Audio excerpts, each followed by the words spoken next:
You're listening to the A Bit From Within podcast with Felicia Marty. This has been my theme of this weekend, is that you can't know what you don't know. I'm just going to go right into it. I'm just going to be transparent and tell you this, how I really experienced it. Is like, I felt like crap about the move. Again, I'm trying to be gracious with myself right now. You guys are hearing this in live time, but we made it. I mean, it was not the leaving part was not perfect. It felt chaotic and insane and really hard and exhausting. But I'm here right now and I'm grateful. Hello, and thank you so much for joining me today for a new episode of the A Bit From Within podcast. My name is Felicia. I am a self-care specialist as well as a certified astrologer, and every week I come here to share a little bit from within. I am a big believer that it is the little changes that we make in our life that lead to really big shifts, the kind of shifts that you crave, the ones you need, the ones that you are kind of banking on for what you see for yourself as you move forward. I think for so many of us, we are waiting for those moments. And we think that they're always out of our grasp, or they're 5 steps ahead. And sometimes they are.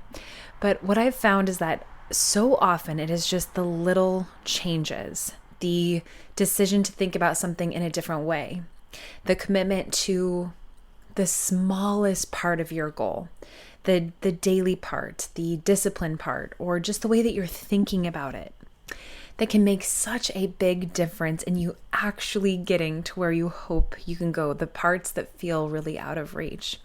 Now, I'm not delusional in any way, and I know that this takes a lot of time and a lot of effort. Sometimes we go through life and there's these moments where everything kind of falls into place really quickly. But usually that is either preceded by or followed by longer periods of stillness, longer periods of that sometimes even feel like stuckness, you know?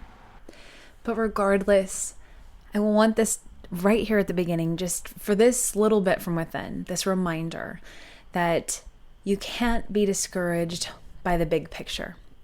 Zoom in on one small thing that you can control, one small thing that feels right for you, one little tiny change, and see what your commitment to that can create in your life. Now, again, I want to say that I know that this can be challenging, and it can be more or less challenging depending on where you're at in your life. But I will say that this is a good time to be working on this idea of focusing on the little things that you can control, because in general, we're about to have our ability to control things kind of challenged. This is going to be the theme of this upcoming solar eclipse that is happening this week, actually later this week, in the sign of Aries. So we'll switch gears to a short segment of each and every episode, our astro check-in. So what is happening astrologically right now? This Thursday, April 20th, we are having a new moon. It's our second new moon in the sign of Aries, but it is our first eclipse of the year. It's technically like a hybrid solar eclipse, so it's not a full or total eclipse, but you're still going to feel the effects of it nonetheless. What's interesting about this solar eclipse is that it is creating a square to the planet of Pluto. And this is very, very telling of the energy of this eclipse. When the moon is square to Pluto, there can be very intense emotions.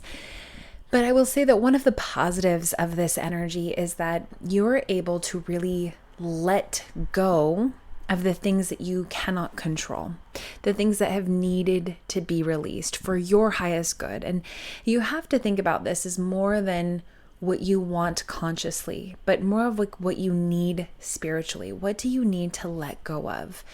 A lot of the times when it comes to letting go, it's not always the stuff we want to let go of.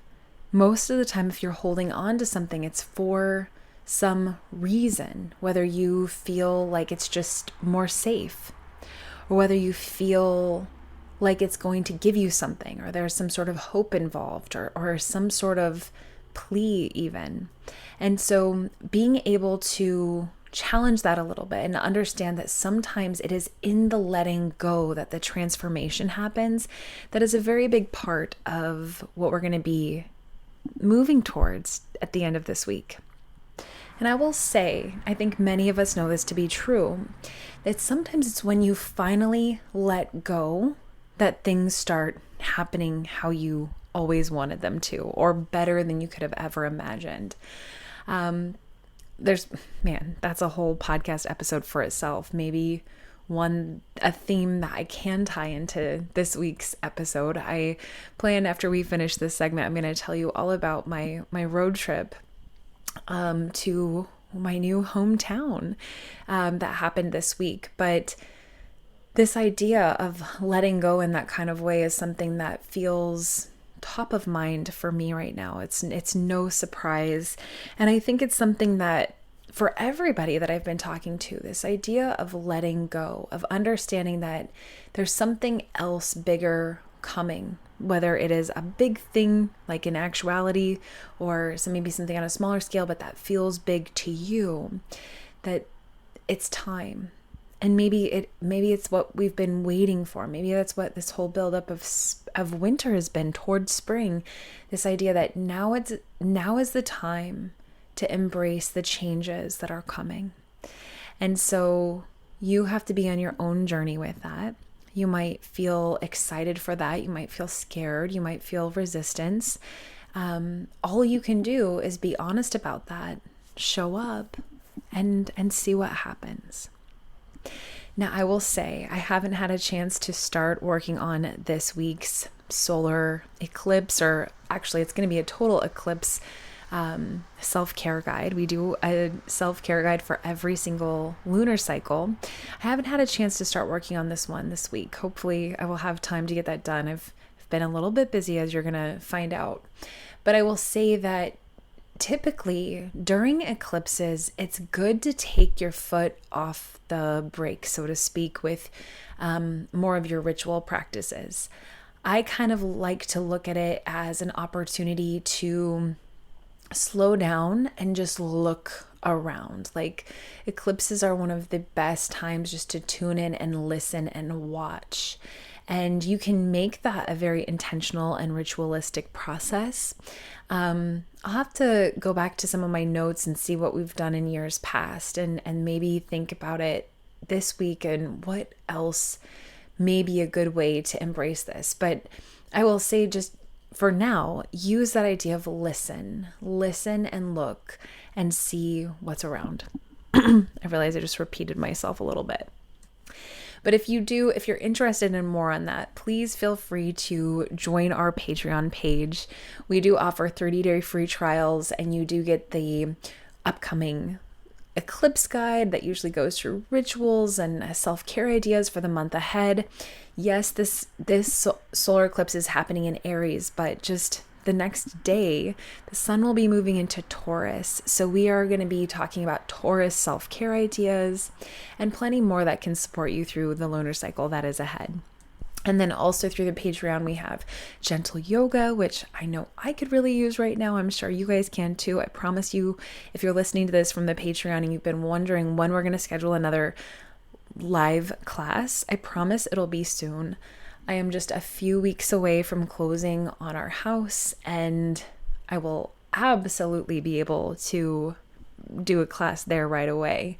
Right now, we are staying in an Airbnb, which is perfect for our needs here. I'm actually in the bedroom with the windows open. It's probably not the best thing for recording a podcast from a sound engineering perspective, but it feels right to me from I just traveled so far to be here, and I just need a moment to kind of land and be in this hometown, this new hometown. So I am, listening to the sound of the water, listening to the sound of the cars driving by. It's been such a beautiful weekend. And while this is the perfect place for us to land right now, it is not very conducive for being able to teach yoga. I do think I might roll out a mat and just be able to practice here, maybe even outside. Maybe once I settle and have a chance to use the space a little bit more, maybe I'll be able to see what I can do. Probably, but now that I'm thinking of it, it probably won't happen until May. And I think what I'm going to do, Patreon members, is I will send out a couple of links of reminders of classes from the past that just to draw your attention to and help support you this month. But you guys know that there's such a big library. We have probably close to over 100 different classes now of all different lengths and themes, and that can meet you perfectly where you are. So I hope that you are still practicing when you can, that you're rolling out your mat, that you're taking care of your body, your mind, your heart, your spirit. And of course, I mean that no matter if you are a Patreon member or not, I hope you are taking that time to take care of yourself. All right, well, let's have a very short break, and then I'll come back and I'm going to share this story with you. So this past week, Dave and I closed on our Colorado home, so we sold it officially. We are no longer owners of a house right now, actually, because we're in between houses, and we are buying a house here in our new town, but we have not gotten ready to close on that one yet. We need just a couple more weeks before everything's in order. I mean, I know he and I would both love to be in there today, but there's a process that has to happen, so we're just patiently moving through it. But we sold our Colorado home this week. It feels really surreal. The new owners, took possession of it on Friday, and we knew we needed just to get things going. Honestly, I've been thinking a lot about, during last week's episode, I said that, I'm sure that if we were to look back in hindsight, that we would do things very differently. And I can't remember if I said it this way, but this has been my theme of this weekend, is that you can't know what you don't know. And that's something that I've always struggled with, is this feeling inside of me like I should know everything, and that, not knowing something is not a good enough reason to miss the boat, right? Like, it's like, do more research. Be perfect, essentially. This is something that I've really, really had to work on. That was very challenging for me this past week, because there was a lot that did not go right in my mind. I'm going to just say it like that. This week was super hard, and I am very grateful for all of my sweet friends who helped support me and just be there for me, be my brain when I felt like I didn't have one. And just for the reminder that moving is always stressful. It doesn't matter how much you plan or how often you practice it or whatever. I mean, I think the only thing that might have made it less stressful is if we had so much money that we could have hired people just to do the whole thing and send it all where we needed to go without having to worry about the financial cost of it, or all of those implications. Those pieces definitely make it more challenging.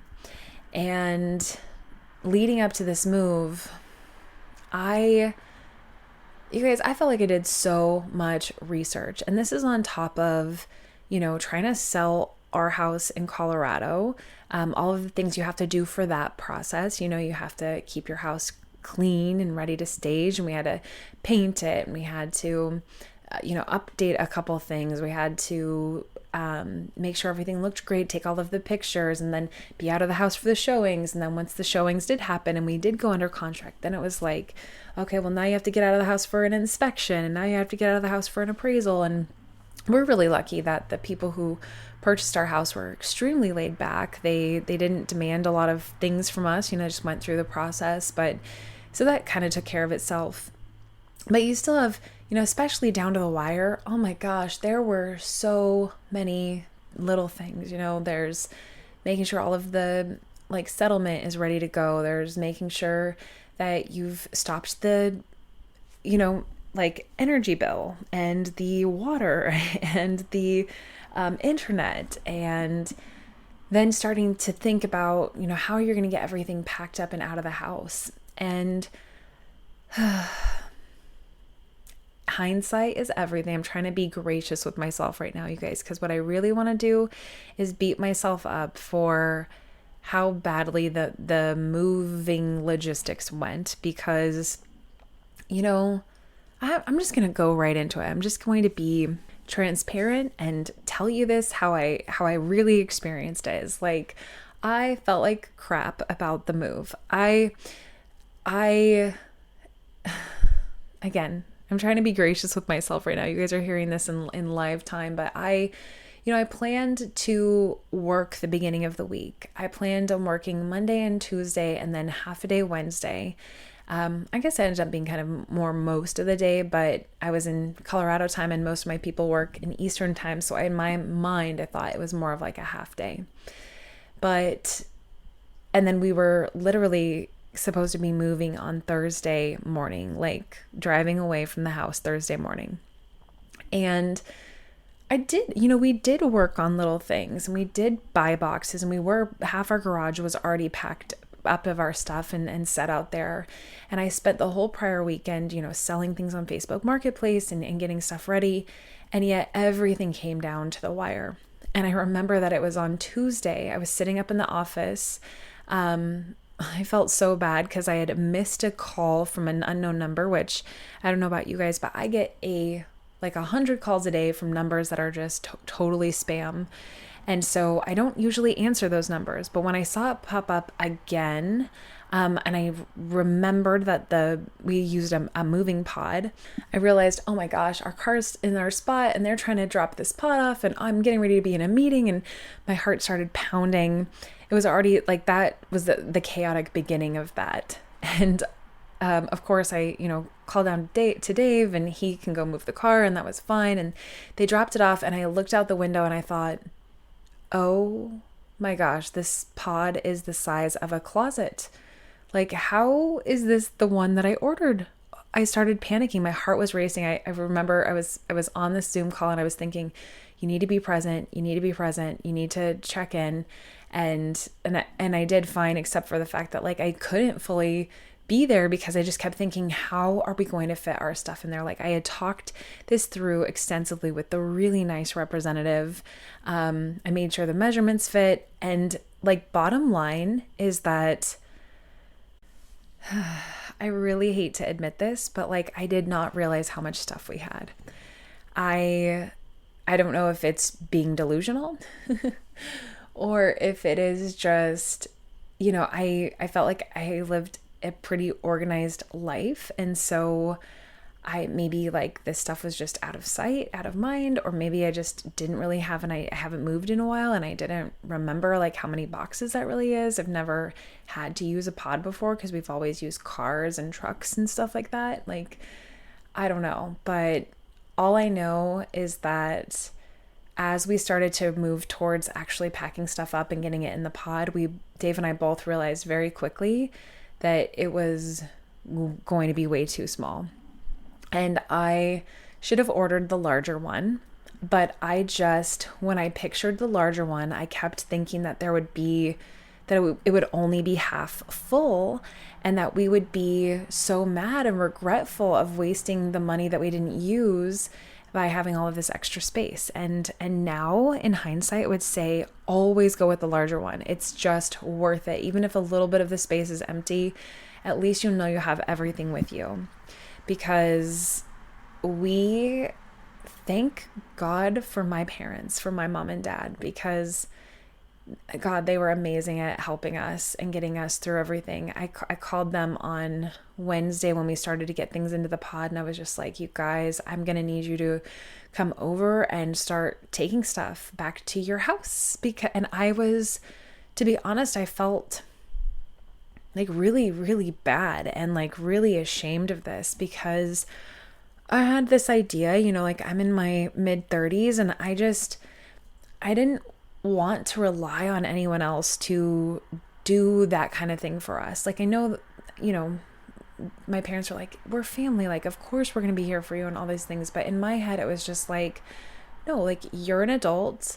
You're taking these steps. You're moving out of state. You're doing these things. You need to have your shit figured out. You need to, know where all your stuff's going to go. You can't just be moving it back into your parents' house and letting them deal with it. That's not responsible. It's not okay. And I've really been struggling with that over the last, few days. As we ended up having like 2 huge truckloads of stuff that went over to my parents' house.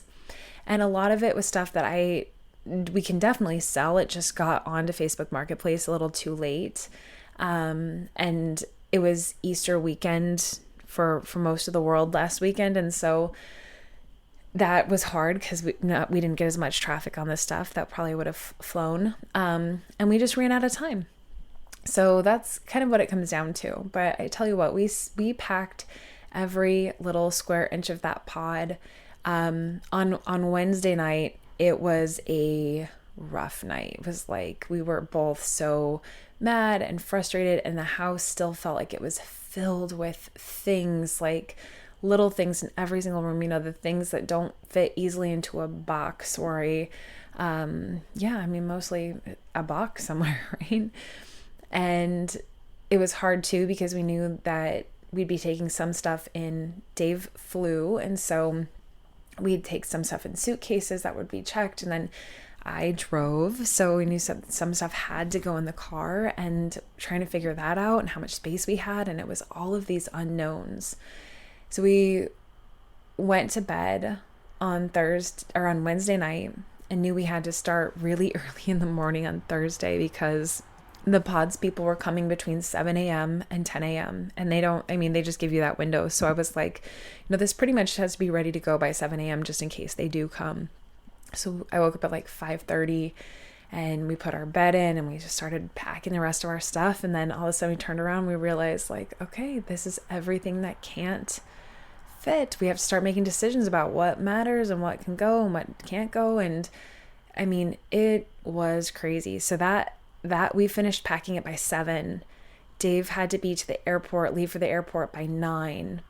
My parents came over around 8. My dad and I filled a truck filled with stuff for donations for the Goodwill. We did that run. My mom dropped Dave off at the airport. The poor dogs were losing their mind. They were like, what the hell is happening? I've never seen my puppies seem so scared and anxious and just, Nash, our puppy, he's good, just go with the flow, whatever. But Brad was pretty scared, and I'm trying to reassure them, like, you guys stick with me. I promise I'm going to take such good care of you. Everything's going to be okay. You're going to have a yard soon. Like, everything's going to be fine. I'm trying to reassure them. It didn't help, I'm sure. I mean, maybe a little. And then once, Dave had left for the airport, I was just flying by the seat of my pants, trying to put stuff in boxes, fit things in certain things, consolidate, get rid of, sweep, just final touch. Literally everything. And, Dave had told me that morning, he was like, Felicia, you may not get out of this house until like 3 or 4 this afternoon. And you're going to have to be okay with that. And in my head, I was like, we cannot leave this house later than noon, or we aren't going to make it in time for my mom's flight back home. Like, we have so far to go. We have only so many hours. We have so many miles. We have to get on the road if this is going to happen. And somehow we did it. Somehow by 11:30 a.m., truly, the reason why we were able to do it is because my dad and my friend came back over to our house on Friday and got rid of all of the trash and did a once over and just make sure there was no last little things we forgot, which there was a small handful. It would have been not the best for the owners, but like not the worst things for the owners either. Like nothing crazy. We left the house in really good shape, but like a bottle of champagne, actually, we had forgotten on like a top shelf. And I think there was a towel still in the washing machine. And so nothing too crazy, but I'm glad they were just able to go so that and do that once over and just get everything out of there so that these new owners can enjoy it. And I'll say, once we got everything in the car, we got the dogs in the car, and I just had to run through to put the garage door openers in the house for the new owners. And I went through each room in the house, and that was the first time I've been able to feel like that's when the tears started coming for me. And I just went through and I just said, like, I'm so thankful for this house. I'm so thankful for the opportunities this house has brought us, the memories that were made here, the incredible abundance that we've tapped into, and just for all of the lessons learned, the conversations had, the yoga classes taken, the refuge that we shared there, especially during COVID. Like, I just kept saying, I'm so thankful, thank you, in every single room, thank you, and just that moment of goodbye, that moment of letting go. It was pretty intense, and it was really challenging to have that and then just fly right into the car and try to take off as fast as possible. And I did not know what cities we were going to be able to make it to. I really felt as though I was completely in a place of go with the flow, because I didn't have any idea, how we would make it out there, how often we need to stop with the dogs, how often we need to stop to take care of ourselves. And so I didn't want us to be in that position where we had to get to a certain city because of already pre-made reservations, especially if we had gotten tired or whatnot. So my mom is the person who made this trip with me, and I'm so grateful for that. I'm going to start to get emotional again, but it was so special and important for me to have that memory with her. Something I will never forget. And I'm just so very grateful. And so she came with me. She was amazing at taking care of the dogs. And we got on the road, started heading east, and we spent the first night in Lincoln, Nebraska. That was wild. We actually stayed at a Best Western there that is pet friendly, and the dogs had never slept in a hotel before, had never really slept anywhere that wasn't their home. And little Nash, he was crazy. He was literally leaping from one bed to the next bed, and they weren't very close. They were probably a good 4.5 feet apart. He was nuts, but so cute.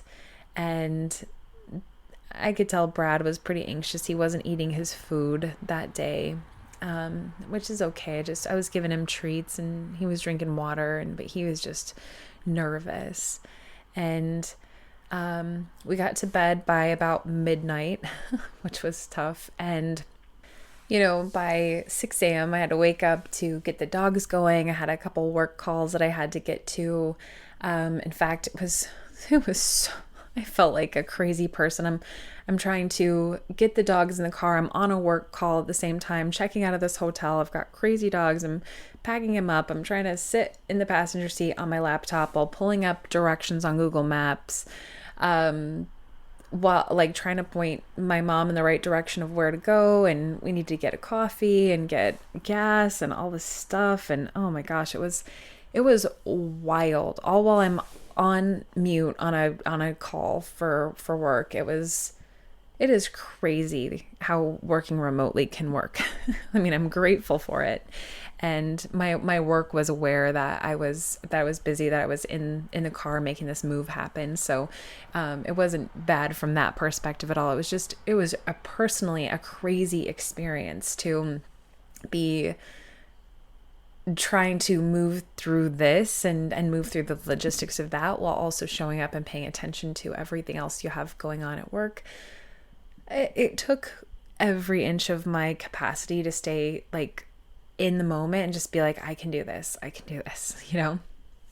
And we got on the road and we made pretty good headway. We made it another 600 miles. And pulled off in this little college town, and actually took a wrong turn, ended up in a different state from where we were supposed to be. Ended up at this, oh my God, actually Friday, was it Friday night? Yeah, Friday night was rough. Because like I said, we missed our turn, ended up in a different state. And then I was like, okay, we've got this. Like, we'll just go down this way and okay, we'll get some dinner. And the GPS said that we would end up at our hotel at like 7:15 or something like that. By this point, it was like 8 o'clock. And I'm like, okay, that makes sense. Traffic was a little bit bad and we're still on these back roads. And then it was so hard to like get gas. Like I pulled into one gas station. It was like you couldn't even drive in this parking lot. Everyone was like parked so far away from the pumps, and like everyone was in these weird directions. So I turned myself around, went across the street to a different intersection. I pulled up behind this guy who was like staring really weird at me and made me feel like I shouldn't be at that pump. And then I was like, okay. So I went to pull into a different one, and then somebody had pulled through to that one. And I'm like, okay, maybe I'll just stay where I'm at and just be patient. Like you don't need to be in a hurry. I try to tell myself that when I'm feeling really resistant, like when I'm like, I need gas now, I'm trying to like, just be patient, like just be patient. So I pulled through after he was done because I was like, well, if somebody wants to pull up behind me, I want them to be able to pull up behind me. Well, get out of the car, and that pump's a diesel pump. And I'm like, oh my God, really? Okay, great. So then I had to back up the car, get more gas in it. It took us forever. After that, it took us forever to decide where we were going to eat some dinner. We finally decided on this like place that served barbecue and gyros, and it was so good. But we were starving. By this time, at the time we check out of that drive-through, it was like 9 p.m. We needed to wait to eat because we just wanted to get to the hotel so bad. And I put the directions in, and I pull into this hotel. It's right across from this airport. And I'm like, okay, this will be fine. It's fine. It was a little sketchy, but it was fine. And I walk in, and like I told you guys, I'm already like in resistance. I'm already tired. It's already late. I'm hungry. Actually, I'm probably hangry at this point. And I walk into the hotel, and there's a sign on the thing that's like, back in 15 minutes. And I'm like, you're kidding me. So I'm like, okay, it's fine. Just be patient. And I went and took the dogs on a little walk and came back, and I am like, okay, hey, I'm checking in. And he's like, I don't have your reservation in the system. And I'm like, what? And he like asked me again, and he's like, oh, you know what? You're at the other La Quinta. It was a La Quinta. He's like, you're at the other location. It's like 10 minutes from here. I'm like, oh, okay, great. So we drove over there, and it ended up being fine. They were so nice at that one, and it was a little bit of a more beautiful location, which is kind of nice when you're freaked out about everything that's going on in your life. It's kind of just nice to have that security or whatnot. So went there, got the dogs in, ate some food, felt a lot better, except for the fact that I knew my plan was to be home essentially by the end of the third day. And I will tell you guys, we were behind. We were really behind. So basically where we needed to travel about, let's say just like roughly 1,800 miles.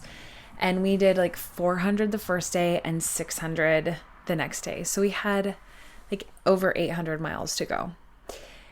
And so I was like, all right, like we're going to have to wake up really early. It's going to be like a 5 a.m., drive through. And we did it. It was crazy because I thought we were going to get there closer to 7. I thought we'd have time to really wind down and go to sleep and prepare our bodies for that. But we didn't. We probably went to bed at like midnight. And of course, my dog Brad, he hears a little sound out in the hall and he starts barking, and my heart starts racing. It's pitch black in the middle of the night in a hotel. And I'd already been through all of this craziness of trying to clean up the house, trying to pack all these boxes, trying to decide what to keep and what to not keep, and shipping stuff to my parents' house, knowing that I'm going to have to deal with it again soon, and that I overshot all this stuff, and I thought we were going to have more stuff than we actually are bringing in. It's like, we get to the hotel and I just crash, and I'm like, my nervous system feels shot, and I'm just like, it's okay though. Like, this is all temporary. This is a temporary moment in time that will pass. It's going to be fine.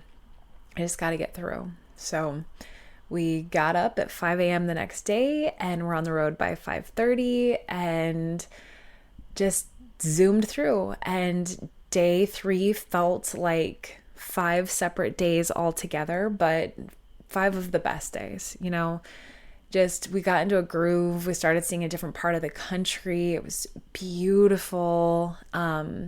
Started driving through these really sweet small towns that were just so quaint and so just like perfect.